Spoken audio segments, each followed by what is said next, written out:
ഇന്നലെ സന്ധ്യക്ക് എനിക്ക് ശരിക്കും ഒരു പണി കിട്ടി. ഭാര്യ വന്നിട്ട് അങ്ങോട്ട് ചോദിച്ചേ, വൈകുന്നേരം എന്താ വേണ്ട, ചപ്പാത്തി വേണോ കഞ്ഞി വേണോ അതോ വേറെ വല്ലതും ഉണ്ടാക്കണോ എന്ന് ചോദിച്ചു. അപ്പം ഞാൻ അവളോട് പറഞ്ഞു, നമ്മുടെ കല്യാണം കഴിഞ്ഞിട്ട് എത്ര കൊല്ലായി, നിനക്ക് ഇതുവരെ അറിയില്ലേ ഞാൻ വൈകുന്നേരം എന്താ കഴിക്കാറെന്ന്. അവൾക്ക് എളുപ്പമില്ലേ, അവളെന്നോട് ചോദിക്കുക, നിങ്ങൾ പറഞ്ഞ എത്ര നാളായി നമ്മുടെ കല്യാണം കഴിഞ്ഞിട്ട്. ഞാൻ പെട്ടു. ഭർത്താവിൻ്റെ മൂഡ് പോയാലും ഭാര്യയുടെ മൂഡ് പോയാലും ഉള്ള വ്യത്യാസം അറിയൂ. അതായത് ഭർത്താവിൻ്റെ, ഇത് ഒരു FB പോസ്റ്റിൽ എനിക്ക് കിട്ടിയ ഒരു ഐഡിയ ആണ്, എൻ്റെ അല്ല. ഭർത്താവിൻ്റെ മൂഡ് പോകാന്ന് പറഞ്ഞു കഴിഞ്ഞാൽ അത് ഒരു വീട്ടിൽ ഒരാൾക്ക് പനി വരുന്ന പോലെ അത്രേ.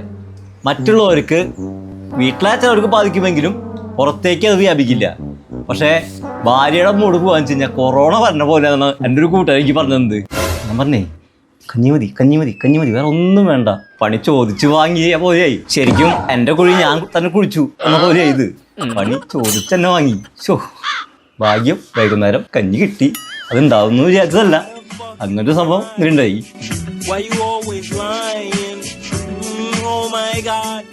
Stop your fucking lying.